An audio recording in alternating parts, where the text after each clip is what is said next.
What is up, family? We have another Patreon request. We got some more Links to Sun. Culture Break Pokemons in real life. Pokemon. I don't know nothing about Pokemon. I don't know who any of the characters are other than Pokemon. And that's it.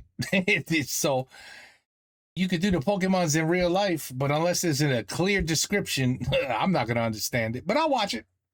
I'll watch it. You guys know I don't do Pokemon, but okay, let's go. I'll do it. I'll watch it. But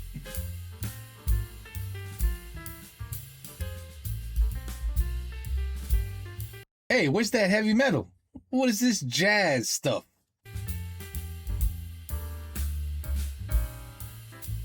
Bonjour, bonsoir à tous et bienvenue dans ce point culture qui n'a rien à voir avec Pokémon. Oui, en voyant le titre, vous vous êtes dit « Des Pokémon dans la vraie vie? Trop cool, maman, je pars à l'aventure !» Mais enfin, tu as 26 ans! Je t'encule, maman! Eh ben non, personne n'enculera sa maman aujourd'hui car les Pokémon n'existent toujours pas. Mais ce qui existe, ce sont des animaux tellement étranges que oui, on les croirait venus d'un monde fictif, d'une autre dimension. Et puis quand il s'agit de citer des animaux, on peut aller jusqu'à combien? Une bonne centaine si on s'y connaît un peu? Et il en existe 10 millions. Environ. Y'en a plus de très beaucoup que tu peux attraper ou pas devenir maître animal, ça n'existe pas. Éléphant, migale, moustique, otarie, canard, hippopotame, macaque, souris, papillon, abeille, guépard, rhinocéros, méduse, cobra, tamanoir, ananos. Alors faisons un tour de 30 animaux étonnants qui existent bel et bien et que vous ignorez peut-être. Numéro 1, l'oiseau lyre. L'oiseau lyre est un oiseau d'Australie et le... I thought he was going to say human. The human being is a very odd creature. Oh, I'm sorry. I saw a human there, and okay, I thought... Que vous ignorez peut-être. Okay. Numéro 1, l'oiseau lyre. L'oiseau lyre est un oiseau d'Australie et le plus gros oiseau de tous les passereaux. Les passereaux représentent la moitié des oiseaux. En effet, si on exclut les oiseaux qui volent pas, les perroquets, les rapaces, les pingouins, les manchots, les flamands, les bottes... Bon, les oiseaux, il y en a déjà beaucoup. Bah, les passereaux, c'est ceux qu'il y en a le plus beaucoup. Comment je fais pour me noyer dans une idée aussi simple? L'oiseau lyre a la particularité de pouvoir mimer des sons qu'il a entendus. Alors ça peut être assez impressionnant, comme quand il imite d'autres oiseaux. Ça peut être très impressionnant quand il imite des bruits de chantier. C'était un singe. Et ça peut être très très impressionnant quand il fait ça. Et encore plus impressionnant... This is Sparta! Non, bon, c'est incroyable. Pour les trois premiers, c'est vraiment un truc que l'oiseau lyre est capable de faire. Numéro 2, l'axolote. Moche, certes, mais pas seulement. L'axolote a la particularité de pouvoir... Now that does look like a Pokemon animal. What the fuck is that? Is that real? No. What? vivre toute sa vie à l'état larvaire, comme moi. Toute l'âge de l'enfer. Pour faire simple, si on veut mettre des mots sur l'évolution d'une bestiole, l'état larvaire précède l'état adulte chez énormément d'animaux, comme les amphibiens, les crustacés, les mollusques, les poissons, et chez les insectes. Mais chez eux, il existe un stade intermédiaire appelé la nymphe, la pupe ou la chrysalide. La plupart des animaux ont besoin de devenir adultes pour se reproduire, mais non. Pas celui, mais l'axolote est un des rares animaux à pouvoir se reproduire alors que son développement n'est pas complet. L'axolote est un animal en danger, mais je reviendrai sur les statuts de conservation plus tard. Numéro 3, la crevette pistolet. J'ai pas l'impression de t'avoir demandé de parler de moi, fils de pute. La vraie crevette pistolet maintenant. La crevette pistolet est, comme son nom l'indique, un crustacé, mais comme son nom ne l'indique pas, ce n'est pas une crevette avec un pistolet, c'est une crevette équipée d'une pince très spéciale. Parlons physique. La pince de la crevette pistolet se referme à une vitesse de 20 mètres par seconde. L'eau entre les deux pinces est donc propulsée en jet de 30 mètres par seconde, ou 110 km/h si vous préférez, vitesse suffisante pour créer une cavitation hydrodynamique. Une cavitation, c'est ce qu'il se passe quand l'eau est soumise à une grosse baisse de pression. Ou si tu pètes dans l'eau. C'est quoi? Bizarre, plus la vitesse d'un fluide augmente, plus sa pression diminue. Alors, j'ai arrêté la physique en secondes, soit il y a 10 ans, donc je parle ici en profane, mais apparemment, ça a l'air d'être le cas et ça s'appelle l'effet Venturi. Bon, ça c'est le diagramme de phase de l'eau, avec ici la pression et ici la température. Mettons que l'eau se trouve ici, à une pression et une température qui font qu'elle est liquide. Grosse baisse de pression, piouf! L'eau passe à l'état de vapeur. Pour être très clair, elle bout, créant une bulle de vide. Et si vous êtes aussi aristotélicien que moi, vous savez que la nature a horreur du vide. Et donc, qu'est-ce qu'il se passe quand il y a du vide? Et une implosion.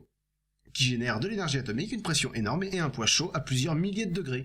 Donc quoi qu'il se trouve ici, ça a peu de chances de s'en sortir. Numéro 4, la méduse boîte, qui comme son nom l'indique est une méduse, mais comme son nom l'indique beaucoup moins, n'est pas une boîte.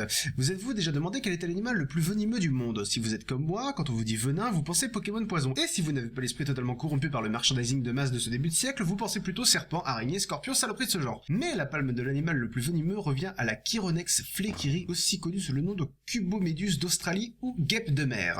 Elle a un corps de Guêpe de mer. Yeah, I've been stung by a jellyfish in Greece, and I still remember it today. And that was when I was a child. And I still remember it today. It was probably not as bad as this one. But yeah, jellyfish can... Ça fait mal, crois-moi. une trentaine de centimètres et 60 tentacules dégueulasses de 3 mètres de long pour 6 mm d'épaisseur, chacun recouvert de 5000 nématocystes. Oh. Oui, c'est un joli mot. Un nématocyste, c'est ça, un tout petit organe composé d'une hampe et d'un tube en spirale tout plein de venin. Alors comment ça se passe? Ta peau vient toucher ce petit bitonio appelé un cnidocyle. Oh. Oui, je sais. Ça a pour effet d'exciter le nématocyste, ce qui ouvre la capsule cnidoblastique. Oh. Ta gueule! Bon, le cnidoblast, c'est la cellule. Bref, la hampe jaillit du cnidoblast et pénètre la proie, et une fois à l'intérieur, elle se hérisse pour rester à l'intérieur. Là-dessus, le tube en spirale se développe par le bout de la hampe.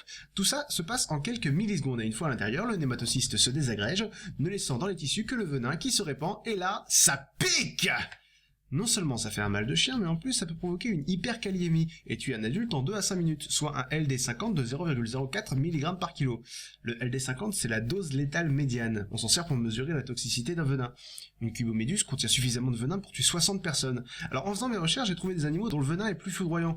La palme revenant au talipan du désert, un serpent. Mais ce serpent a élu domicile en plein milieu de l'Australie. Et quand on a au moins 3 neurones actifs, on va pas au milieu de l'Australie. Sachant que l'Australie veut ta mort, hein, pour être clair, vous allez voir, on va y revenir. Alors que tomber sur une cuboméduse, c'est faisable si on est dans l'eau. Et la douleur est telle en cas de piqûre qu'on est paralysé et qu'on ne regagne pas la côte. L'animal du bonheur. Numéro 5, l'Atretokoana. Oui, j'utilise son nom latin car ce serpent n'a pas de nom vernaculaire. Mais thank God this has nothing to do with Pokemon. This is like very interesting. Si on devait lui en trouver un, je suggère de l'appeler le serpent à tête de pie. Cock-headed. It even looks like a cock. I mean, wait a second. It says the cock. What the fuck? Oh là là. Ouh, tu sais, à droite, là, behind, derrière ça, c'est un éléphant. Ça, c'est la bite d'un éléphant. Tu vois pas l'éléphant parce que, you know, there's this. Tu vois? This is why you don't see it. So, I'm sorry, this. See, derrière là, c'est un éléphant. Obviously. Peut-être que c'est a clam, a royal clam. Oh my goodness. What the hell is... Sérieusement, certains appellent cette espèce de serpent le serpent pénis, mais si ton pénis ressemble à ça, consulte, vite.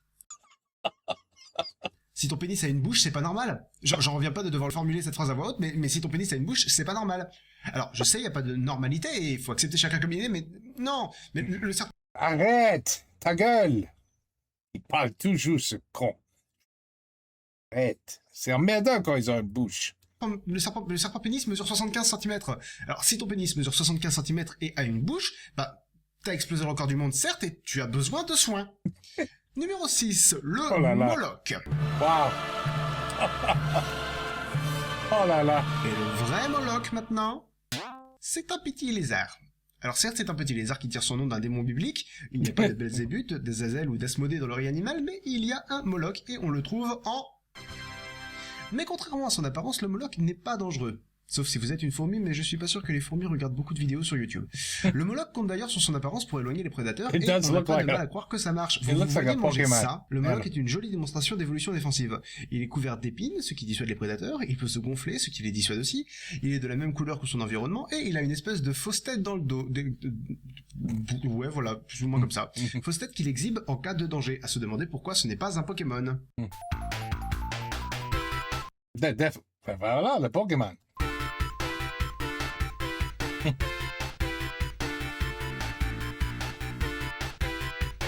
Sonic, right? Sonic the Hedgehog. La musique. Oui?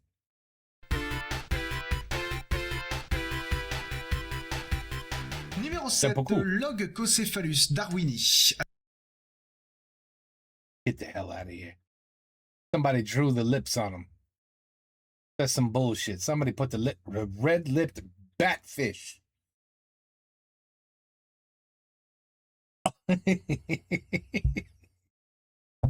Wow. C'est ma belle-mère. C'est elle. Hey, bonjour. Je blague. Alors, un animal qui a Darwin dans son nom scientifique, on est en droit de se dire que c'est un champion de l'évolution. Bon, vous voyez les autruches, ce sont des oiseaux qui ne peuvent pas voler. Et ben, le poisson chauve-souris à lèvres rouges, c'est un poisson qui peut pas nager. Bon, en fait, il peut nager, mais il nage très très mal, et il préfère marcher, si je peux dire, dans les fonds marins. Et en plus, il a de grosses lèvres rouges, tout à fait dérangeantes. Faisez-moi le bisou. Numéro 8, le narval. Alors le narval, There's some weird shit in this video. I like this video. il y a ceux qui voient ce que c'est. Wow. Et pour les autres, essayez de vous figurer ce que ça ferait si une baleine se faisait une licorne. Bon, déjà, ça ferait très mal à la licorne, mais quelques mois plus tard, elle accoucherait d'un narval. Et vous voyez la corne Ah oui, du narval, I know. I've heard about these. Yeah, yeah. c'est assez joli, hein. Vous savez ce que c'est? And I think those are made. I think that's the piece of shit fishermen. I won't name the country. Capture them just to cut off that. I don't know if it's made of ivory or what, but of course, humans find a way to ruin everything, and they kill them for their horn. C'est une dent. Or Traduction, their- si les licornes la dent. existaient dans le monde réel, elles ressembleraient à ça. Numéro 9, le cochon de mer. Alors, contrairement à l'éléphant de mer qui ne désigne qu'un animal particulièrement dégueulasse, le cochon de mer désigne 3 animaux. Le marsouin, qui est un mammifère, les balistes, qui sont des poissons, et ça, qui est une merde. Le vrai nom de ce cochon de mer est le scotoplane. C'est en fait un concombre de mer qui vit dans les abysses. Sometimes I think God just got bored. He said, "You know what? I don't feel like finishing this shit. Too complicated. It's annoying. All right, voilà, c'est fini. The project is finished. We'll call it the pig cucumber." C'est à la fois un cochon Voilà. et un concombre. Tu te démerdes. Voilà. Les scotoplanes ont 7 pattes. Normal. Un corps translucide. Normal. Et vivent dans les abysses. Normal. Oui, les abysses, tiens, parlons-en, parce que vous l'ignorez peut-être, mais les scientifiques sont mieux renseignés sur la surface de la Lune que sur les profondeurs de nos océans. Les scientifiques aiment mettre des étiquettes sur les trucs. Alors, les gros ploufs sont divisés en 4 zones. La zone littorale, la zone batiale, la zone abyssale et la zone adale. On trouve les scotoplanes ici. Du coup, ils bouffent quoi? Bah, du sable.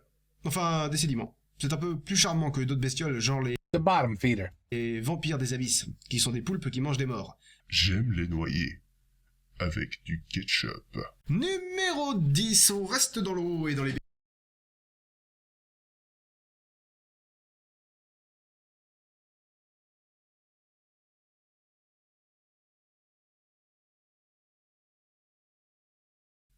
Avec du ketchup. Numéro 10, on reste dans l'eau et dans les bestioles dégueulasses avec le requin lutin. J'aime bien le nom parce que c'est assez menteur. On vous dit requin, vous pensez poisson, danger, les dents de la mer, Sharknado, mais on vous dit lutin, vous pensez Noël, joie, farce, et du coup on vous dit requin lutin, vous pensez, ne vous méprenez pas, c'est A un goblin requin, mais shark? c'est un requin farceur. On sait très peu de choses sur cette espèce de cauchemar. It looks like the dumbest shark ever. So dumb, his teeth don't even know where the hell they're supposed to grow. I mean, this looks like a big, dumb shark. Un poisson con. Il mesure dans les 4 mètres, il mange d'autres poissons, en plus de manger ton âme, et il est ce qu'on appelle un fossile vivant. Un fossile vivant est une espèce présentant des caractéristiques communes avec des espèces éteintes. Les scientifiques n'aiment pas le terme de fossile vivant parce que ça sous-entend que les espèces en question n'ont pas évolué. Or, contrairement à Éric Zemmour ou Christine Boutin, ces espèces ont évolué depuis ces derniers siècles. Numéro 11. Certains animaux sont mignons, comme les ours, les koalas ou les loutres. Certains animaux sont dégueux, comme les requins lutins, les éléphants de mer ou les dindons.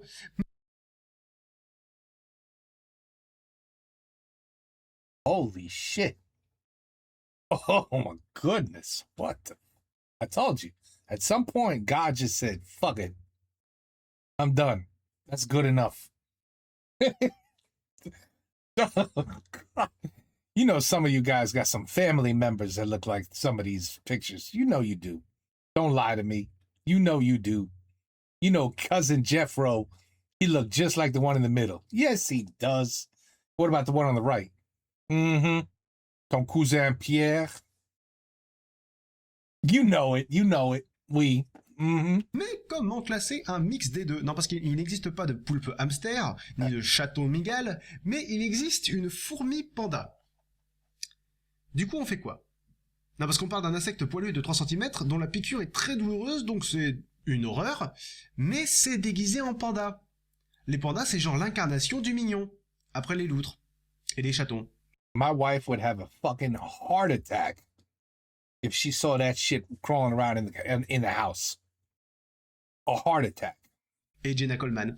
En fait, c'est même pas une fourmi. Petit point phylogénétique. Les guêpes et les fourmis font partie de la même superfamille, la superfamille des Vespoides, qui comprend également la famille des mutilles, de gros insectes qui ne sont pas vraiment des guêpes ni vraiment des fourmis. Les superfamilles, c'est pas fréquent. Généralement, il y a les règnes, les embranchements, les classes, ordres, familles, genres et espèces. Mais quand c'est compliqué, on rajoute des trucs. Sous-classe, infra-ordre et donc superfamille dans ce cas. En l'occurrence, il y a moins de différence entre un tigre et un chat, qui sont tous les deux des félidés, qu'entre une fourmi panda et une fourmi. Par contre, numéro 12, il y a autant de différence entre un tigre et un chat qu'entre un chien et un chien vivérin. Et autant la fourmi panda, c'est une fourmi qui se déguise en panda, autant le chien vivérin, il te regarde et il fait « Un chien ? Ouf. Je t'emmerde, je suis un raton laveur, ok ?» Ah. D'ailleurs, le nom latin de chien vivérin... Wow. I have never seen that breed. Nope. Qui est en fait un nom grec pour des raisons qui m'échappent. Son nom scientifique veut dire raton laveur, qui ressemble à un chien. Mais techniquement, c'est plus un chien qui ressemble à un raton laveur. Vous avez remarqué, les noms scientifiques des animaux sont souvent marrants. Le narval, par exemple, une dent, une corne. Le scotoplane vole dans les ténèbres. Et le chien, chien. D'ailleurs, je remarque qu'on parle assez peu de mammifères, donc restons-y pour le numéro 13, et le cerf huppé. Alors, la fourmi panda n'est pas une fourmi, le chien vivérin n'est pas un chien, est-ce que le cerf huppé est un cerf? Nope. The demon deer. Toujours pareil, même famille, pas même espèce. Et là, pour le coup, le nom scientifique est explicite. Et la fausse, ça veut dire cerf, le suffixe odus, c'est pour quand l'animal a des dents spécifiques, et oui, spécifique, on y est, je pense.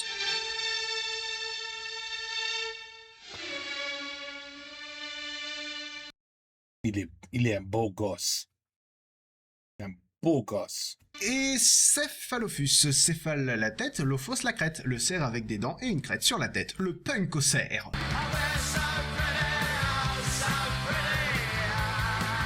Tufted deer.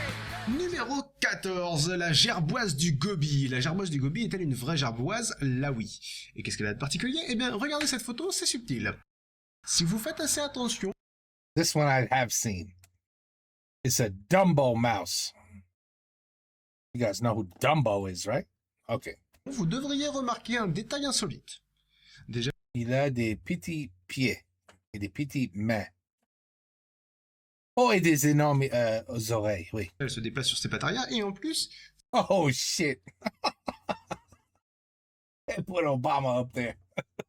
c'est un peu la Dumbo des rongeurs. Et Tu sinon, vois? il n'y a rien d'autre à dire, Tu elle vois? a rien de marrant, à part que Ouais. qu'elle puisse Well, her looks is marrant. se servir de ses oreilles comme de couverture. Numéro 15, le bentocodon. C'est une méduse qui est jolie. C'est le Non. moins top 30, donc des fois je fais du remplissage. Il est pas Non mais joli. sans déconner, elle est jolie, on dirait Non. Il est pas joli. un extraterrestre, avec un tutu. Non. Le tutu c'est cool. C'est Numéro dégueulasse. 16 Allez, numéro 16. Numéro If that stung me in the ocean and I saw what stung me, I would have just shit right in the ocean of just absolute terror. 16, le crabe de cocotier. Question traditionnelle, est-ce que le crabe de cocotier est un crabe? Non, c'est un Bernard l'ermite. Qu'est-ce qu'il a de particulier? Un hermit C'est le crab. plus gros arthropode terrestre. Gros comment, me direz-vous? Eh bien, gros comme dégueulasse. Putain, quelle horreur. Enfin, d'un côté, si on veut positiver, les arthropodes sont un embranchement assez vaste. Un autre embranchement costaud, c'est les chordés, représentés en majorité par les vertébrés. Et le plus gros vertébré terrestre, c'est les éléphants. Donc bon, on aurait pu se retrouver avec des saloperies de plusieurs tonnes. Bon, est-ce que cette espèce de monstre a d'autres caractéristiques dégueu? Oui, oui, il mange des cadavres. Bon, des fruits, des œufs, des plantes et des cadavres de rats. Et il a un odorat hyper développé. Et son nom latin, c'est Birgus latro, qui signifie brouette voleuse. Looks like a retarded lobster.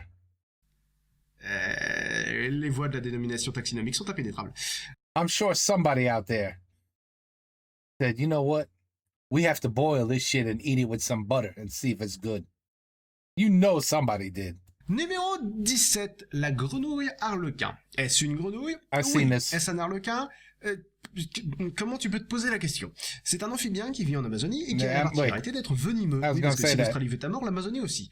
Et que dire de ces bestioles? Eh bien, elles sont en voie de disparition. Parlons-en. La liste rouge de l'Union internationale pour la conservation de la nature établit 7 niveaux de préoccupation pour les animaux et les végétaux.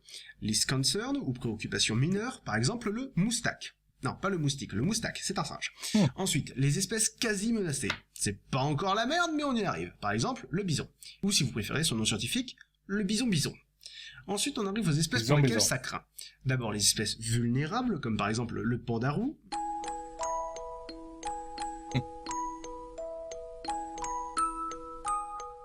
Ensuite, on a les espèces en danger, le aïe-aïe par exemple, ça se voit dans ses yeux, il a peur. Puis les espèces en danger critique d'extinction, et c'est là qu'on retrouve notre grenouille arlequin. Les espèces éteintes à l'état naturel, donc qu'on ne trouve qu'en captivité, ça ne s'applique qu'à 32 animaux, notamment l'oryx blanc. Et enfin, nous avons les animaux éteints. Dodo, hippopotame de Madagascar, élan du Caucase, le grizzly mexicain, le dauphin de Chine, le bandicoot à pied de cochon, le tigre de Tasmanie, le loup d'Hokkaido, enfin entre 20 000 et 50 000 espèces animales disparaissent par an. Cependant, il faut garder en tête que des espèces disparaissent et que d'autres apparaissent depuis toujours. Mais il faut bien reconnaître que l'homme a sans doute un petit impact sur Non, c'est pas possible ça, non. l'environnement. Mais rassurons-nous, ça ne durera pas bien longtemps. D'après certains écologistes, l'humanité devrait s'éteindre dans le courant du siècle.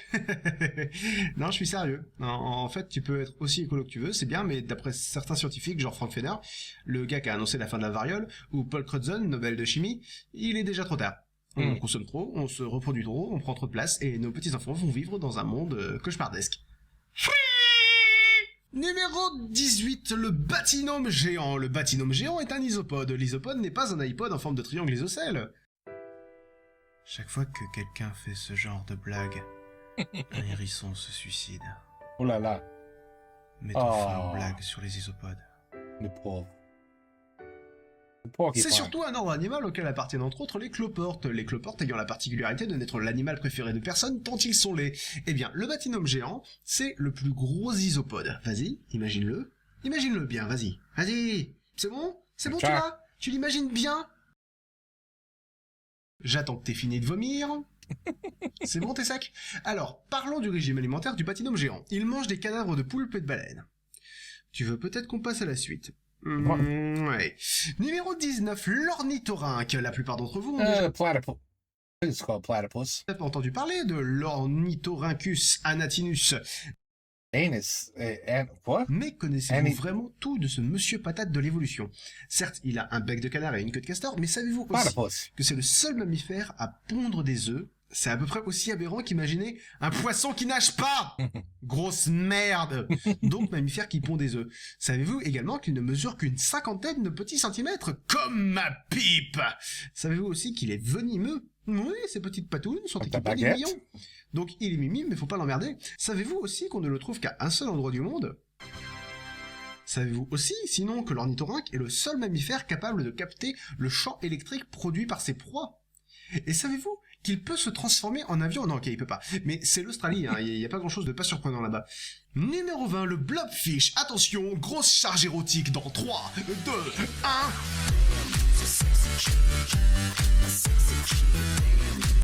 1... Oh ho ho!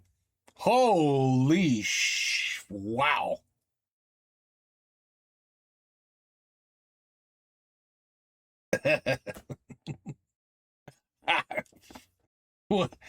What do you say to this?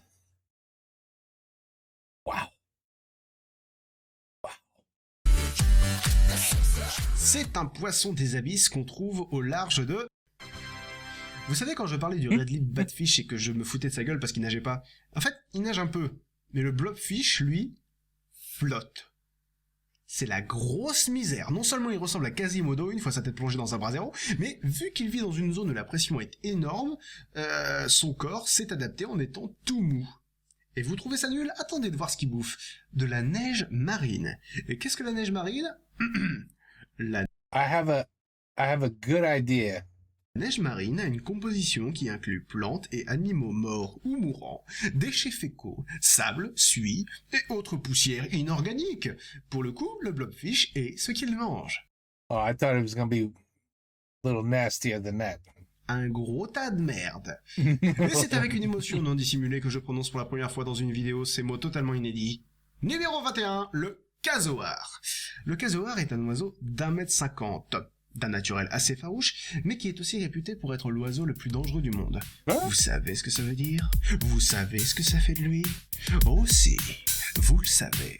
Yo, I'm Casoar, bitch, and I'll be rocking this place. Going live from Australia with a cask on my face. Going blue, red, black, tearing your ass to shreds. I'm alive, motherfucker, I'm the chicken of death. C'est the fattest bird on earth, tapping 6 feet tall. C'est comme on lit the ostrich, but you can suck my resource sharp claws, and you in the darkness. I'm your nightmare, bitch, I'm the chicken of death. Step on my territory, and your ass is history. I'm mastering kung fu like I'm Navy and Bruce Lee. I can even hear you over the sound of my epicness. Clear of the velociraptor, I'm the chicken of death, bitch.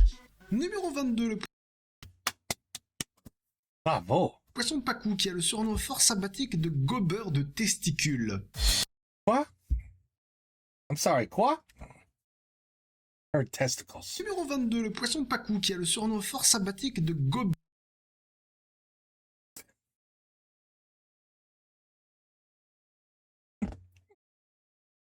And how did he get that nickname? Link. Tell me. De testicules.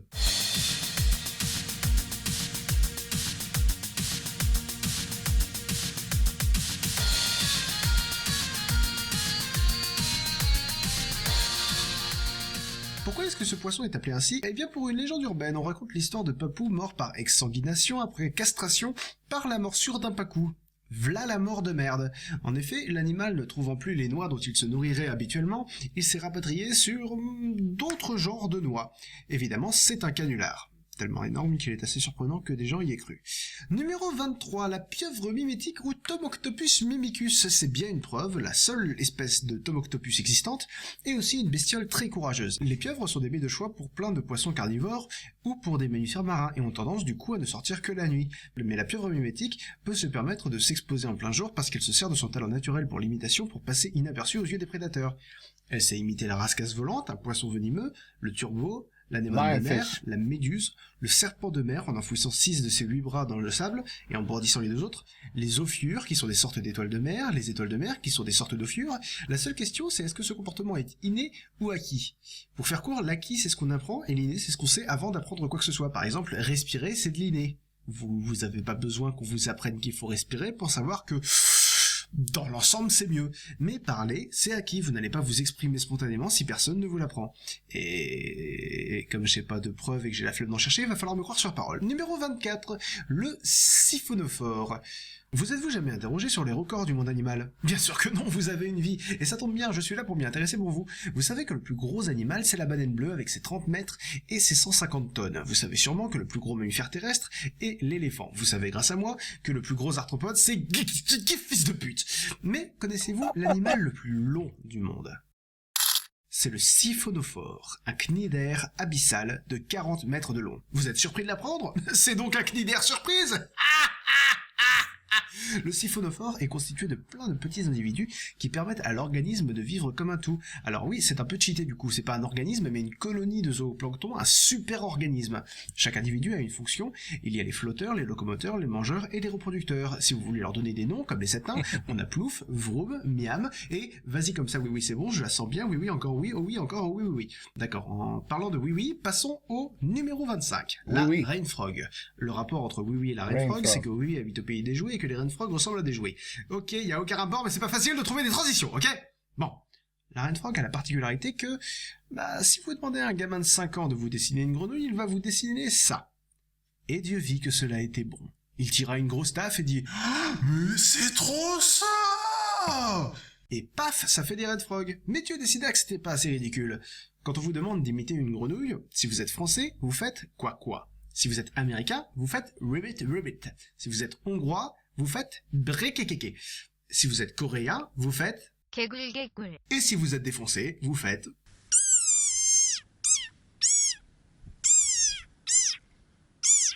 Numéro 26, Wow.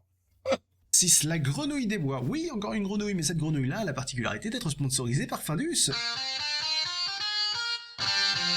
Pourquoi donc? Parce qu'elle est la seule grenouille capable de survivre au froid polaire de l'Alaska. Elle passe tout l'hiver littéralement congelée, son cœur ne bat plus, son sang ne circule plus, c'est l'amphibienne des neiges.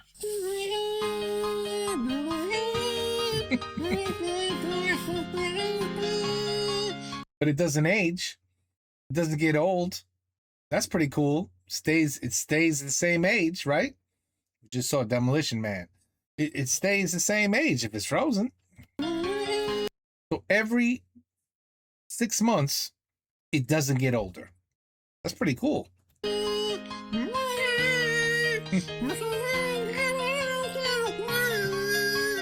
Et quand le printemps s'en vient, tout son organisme se réchauffe et elle ressuscite. Like a boss. Numéro 27, le bipes, ou sous son nom scientifique, le bipes, de la famille des bipédidés, comme ceci. J'ai du mal à croire que j'ai survécu à cette blague. Le bipes est donc un amphisbène. C'est comme si tu voulais dire amphibien, mais au milieu du mot, tu te casses la gueule. Amphisbène. Qu'est-ce qu'un amphisbène? C'est un squamate. Qu'est-ce qu'un squamate? Les squamates regroupent les serpents, A snake les lézards with two et little les feet. amphisbènes. Qu'est-ce qu'un amphisbène? C'est un squamate. Qu'est-ce qu'un squamate? Les squamates regroupent les serpents, les lézards et les amphisbènes. Qu'est-ce qu'un amphisbène? C'est un squamate. Qu'est-ce qu'un squamate? Ta mère. Le bipes ressemble donc à un serpent ou à un lézard, mais il a 2 pattes de merde à l'avant du corps. C'est genre Dieu qui s'est dit Je vais faire un lézard rose, tiens. Oh, puis non, un serpent. Merde, j'ai commencé le lézard. Bon, I'm telling you, God just got tired after a while. ouais, je finis en serpent, fais chier. numéro 28, Tu vois le loris, sale bête. This one I've seen before. Déjà rien qu'à sa tronche, il est trop mignon pour être honnête. C'est forcément une petite saloperie. Et ben gagné, c'est le seul primate venimeux.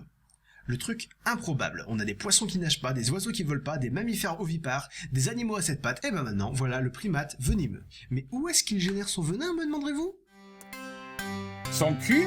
Ah. C'est le cul.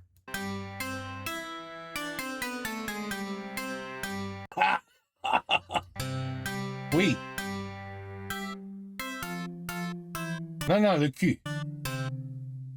La bonne réponse était les coudes. Ah, boo. Voyons où on en est sur l'échelle de l'improbabilité. Ah, nous sommes à 1 bipes et demi. Numéro 29, attention, on attaque du très lourd. Figurez-vous l'animal le plus résistant du monde. Figurez-vous la plus grosse force de la nature. Présents sur la Terre depuis plusieurs centaines de millions d'années, ils ont survécu à 5 extinctions de masse. 99% des espèces animales n'ont pas traversé ces extinctions, aussi. Nous parlons des oursons d'eau. Ou tardigrades. C'est un peu moins ridicule. What? Pourquoi dis-je que ce sont des survivors? Eh bien, ces bestioles de 1,5 mm maximum sont capables de survivre dans des conditions extrêmes. On en trouve sous l'équateur comme au pôle, sur l'Everest comme dans les abysses. Et ils sont capables de vivre quelques mois. Bon, ça c'est pathétique. Mais les oursons d'eau sont surtout capables de vivre en cryptobiose, c'est-à-dire d'arrêter leur mois. organisme. Mais c'est pas comme les grenouilles des bois, hein. Non, pas de congélation. Ici, on parle de dessèchement. Les oursons d'eau se replient sur eux-mêmes et restent en boule parfois pendant des décennies et reviennent à la vie quand on les réhydrate. Si tu leur infliges une pression de 1000 atmosphères, soit 1 tonne par centimètre carré, soit 10 kilos par millimètre carré, et je vous rappelle que la bestiole mesure 1 millimètre, elle survit. D'après Wikipédia, la valeur moyenne de la surface d'un corps humain est de 1,7 m², ça voudrait dire qu'à notre échelle, on nous infligerait une pression de 20 000 tonnes, ça fait 2 tours Eiffel sur ta gueule, mec. Ils peuvent survivre plusieurs jours à moins 270 degrés, c'est presque le zéro absolu, la température la plus basse atteignable physiququement. Wow. Ils peuvent survivre dans l'espace, dans le vide intersidéral. Ils peuvent survivre dans des environnements de 10 000 sieverts. Ça vous parle pas? Les I'm surprised nobody has captured this species and has stuck a needle in it to absolutely investigate and figure out maybe if we put some of its disgusting liquids in a human, we would become powerful too. We could live through harsh conditions. And we could have 2 Eiffel Towers on our face.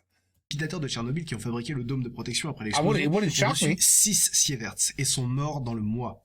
Oh. 6 sieverts pour un tardigrade, c'est l'équivalent de 2 ou 3 millisieverts pour nous, c'est-à-dire l'équivalent d'une mammographie. Et si tu les exposes à une température de plus de 1000 degrés, ils brûlent. Ouais, Oh. ils ont leur limite quand même. Si tu les crames, ils crament, faut pas abuser. Enfin, ils tiennent ok. jusqu'à 150 degrés quand même.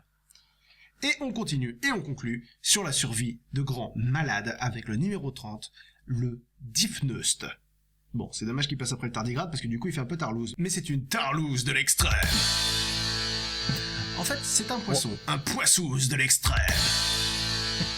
Pas un poisson. Bon, ils sont moches. Mochous de l'extrême. Ils sont moches et visqueux. Viscous de l'extrême. Ce jingle va devenir pénible.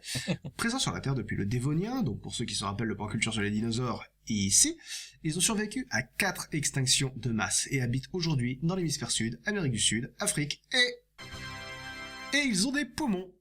Oui, des poissons qui ont des poumons. Ce sont donc des poissons qui peuvent survivre hors de l'eau. Mieux que ça, ils creusent des terriers quand le temps devient sec pour échapper à la chaleur et s'enferment dans un cocon de mucus qui leur permet de survivre pendant des mois en se nourrissant de leurs propres muscles. C'est sur cette anecdote dégueulasse que se termine notre tour d'horizon des animaux insolites. Oh, links to sun, man. You too good, bro. You too good. What a shame. You too good. Je comprends. I know why you threw in the white towel, but you really were amazing. N'hésitez pas à donner votre point de vue et en suggérer d'autres dans les commentaires. Je rappelle Too que good. le youtubeur n'est pas un animal. Enfin si, à strictement parler, c'est un homo sapiens, un primate, donc. Un peu comme les naziques, mais en moins ridicule et en beaucoup plus dangereux. Mais comme on sera éteint dans 100 ans, entraînant des millions d'espèces dans notre chute, tout va bien. Je le suppose. Yeah. À la prochaine tout le monde, ciao. Wait, I prefer the heavy metal links. I prefer the heavy metal.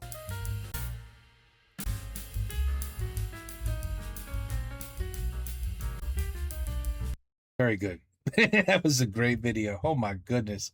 Oh, thank God, because I was like, oh, is we gonna talk about Pokemon the whole video? Like, it doesn't. It you know, it wouldn't do nothing for me. That was really good though. Damn, there's some ugly son of a bitches out there. I'm telling you. Le bon Dieu, il a dit, oh, je suis fatigué, ça m'emmerde, ça va être une... Oh, je sais pas, je m'en fous. Allez, j'ai fini. Yeah, but you forgot, like, the other legs, and what happened? He can't even swim, like, what? I've had enough.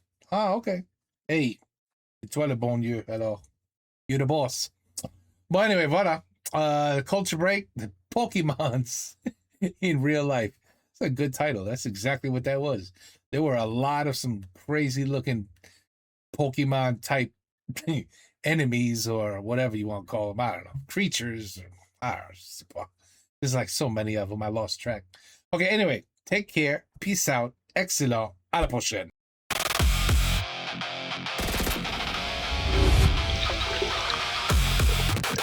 Je préfère en béton les fleurs et les bourgeons.